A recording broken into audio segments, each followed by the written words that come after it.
ভারতের ইতিহাসে গর্ব এবং ঐতিহ্যের প্রতীক নালন্দা বিশ্ববিদ্যালয়। নালন্দা বিশ্ববিদ্যালয় শুধুমাত্র ভারতের যে একটি বলতে পারেন প্রাচীনতম শিক্ষা কেন্দ্র, উচ্চ শিক্ষা কেন্দ্র তা কিন্তু নয়, ভারতের পাশাপাশি বিশ্বের কিন্তু একটি প্রাচীনতম শিক্ষা কেন্দ্র নালন্দা বিশ্ববিদ্যালয়। এবং সেই নালন্দা বিশ্ববিদ্যালয়ে নতুন ক্যাম্পাস উদ্বোধন করলেন প্রধানমন্ত্রী নরেন্দ্র মোদী।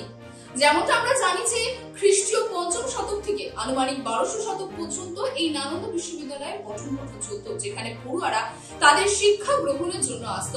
তবে ১২০০ শতাব্দীতে যেটা মনে করা হয় যে আনুমানিক ১২০০ খ্রিস্টাব্দে নাগাদ বখতিয়ার খিলজির আক্রমণে কিন্তু এই নালন্দা বিশ্ববিদ্যালয় ধ্বংসস্তূপে পরিণত হয়। এবং ইতিহাসের পাতায় যা বলতে পারেন এখনো আমরা জানি বা এখনো আমরা জানতে পারি যে সেই সময় যখন নালন্দা বিশ্ববিদ্যালয় ধ্বংস হয়েছিল সেই সময় কিন্তু দীর্ঘ ৬ মাস ধরে সেই নালন্দা বিশ্ববিদ্যালয়ে আগুন জ্বলেছিল। এতই নাকি সেখানে জ্ঞান ছিল, এতই নাকি সেখানে গ্রন্থ ছিল, অর্থাৎ জ্ঞানের ভান্ডার ছিল। এবার সেই আমরা জানি যে ২০১০ সালে ভারতের এই যে প্রাচীন বিশ্ববিদ্যালয়, সেই বিশ্ববিদ্যালয়ে কিন্তু পুনর্জীবিত করার জন্য একটি প্রস্তাব পাশ হয়েছিল এবং তারপর পরে কিন্তু সেখানে এই বিশ্ববিদ্যালয়ের অনুরূপে একটি সমসাময়িক ইনস্টিটিউট নালন্দা বিশ্ববিদ্যালয় প্রতিষ্ঠিত হয় রাজগীরে, বিহারের রাজগীরে। এবং তেমনটাই কিন্তু সেই নালন্দা বিশ্ববিদ্যালয়ের কিন্তু নতুন ক্যাম্পাস উদ্বোধন হলো মূলত বলতে পারেন বিহারের রাজগীরে।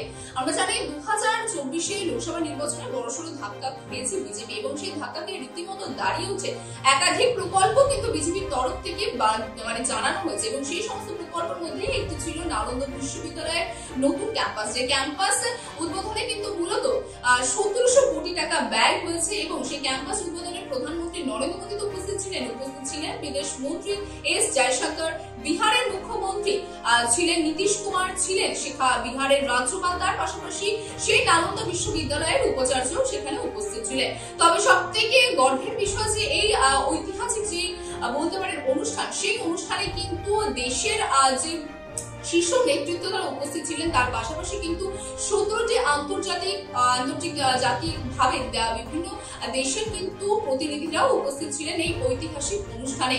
তবে এই নতুন যে নালন্দা বিশ্ববিদ্যালয় ক্যাম্পাস তৈরি হচ্ছে সেখানে পড়ুয়াদের জন্য কি ধরনের সুবিধা রয়েছে সে বিষয়ে আপনাদের জানাবো। মূলত বিহারের রাজগীরে নালন্দা বিশ্ববিদ্যালয়ের নতুন ক্যাম্পাসে ২টি কক্ষে ৪০টি শ্রেণীকক্ষ রয়েছে। ২টি ব্লকে মূলত ৪০টি শ্রেণীকক্ষ রয়েছে, যে শ্রেণীকক্ষে কিন্তু মূলত মনে করা হচ্ছে বা বলা হচ্ছে যে ১৯০০ জন পড়ুয়া কিন্তু একসঙ্গে বসতে পারবে। এবং ঠিক তার পাশাপাশি কিন্তু যেটা বলা হচ্ছে যে এই একটি শ্রেণীকক্ষের সর্বোচ্চ ৩০০ জন পড়ুয়ারা কিন্তু বসতে পারবে। তার পাশাপাশি সুবিধা রয়েছে হস্টেলারদের, যেখানে কিন্তু এখনো পর্যন্ত ৫৫০ জন হস্টেলার একসঙ্গে সেখানে থাকতে পারবে। তার পাশাপাশি কিন্তু আরো সুবিধা রয়েছে, যেমনটি নানান অনুষ্ঠান রয়েছে, আলোচনার বিষয় থাকে, সেই সমস্ত বিষয়ের জন্য কিন্তু সেখানে অর্থাৎ নালন্দা বিশ্ববিদ্যালয়ে আন্তর্জাতিক সেন্টার রয়েছে অডিটোরিয়াম। এবং অডিটোরিয়ামের বিষয়ে বলা হচ্ছে যে একসঙ্গে ২০০০ জন মানুষ কিন্তু সেই অডিটোরিয়ামে বসতে পারবে। যে কোনো অনুষ্ঠান বা যে কোনো আলোচনার বিষয় হলে পারে সেখানে ২০০০ জন মানুষ একসঙ্গে উপস্থিত থাকতে পারবে। তার পাশাপাশি রয়েছে স্পোর্টস সেন্টার, তার পাশাপাশি রয়েছে ফ্যাকাল্টি ক্লাব, যাতে পড়ুয়াদের আরো কত ভালোভাবে প্রশিক্ষণ দেওয়া যায়, কি নতুন নীতি আনা যায় পড়াশোনার ক্ষেত্রে, তার জন্য কিন্তু এত অতি আধুনিক ভাবে নালন্দা বিশ্ববিদ্যালয়ের নতুন ক্যাম্পাস কিন্তু তৈরি করা হচ্ছে, যে ক্যাম্পাস কিন্তু ইতিমধ্যে বিহারের রাজগীরে কিন্তু যা উদ্বোধন হয়েছে এবং সেই উদ্বোধন করেছেন প্রধানমন্ত্রী নরেন্দ্র মোদী।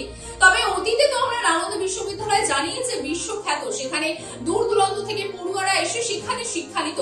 তবে আজকের দিনে অর্থাৎ ২০২৪ যে নতুন নালন্দা বিশ্ববিদ্যালয়ে যে ক্যাম্পাস প্রতিষ্ঠিত হয়েছে সেই প্রতিষ্ঠান কতটা খ্যাত অর্জন করবে, সেই পুরোনো নালন্দা বিশ্ববিদ্যালয়ের যে নাম, যে ঐশ্বর্য আমরা দেখে এসেছি, যে গর্ব ভারতের দিক থেকে, সেই গর্বকে এই নতুন নালন্দা বিশ্ববিদ্যালয় ধরে রাখতে পারবে, সেদিকে নজর থাকবে আমাদেরও।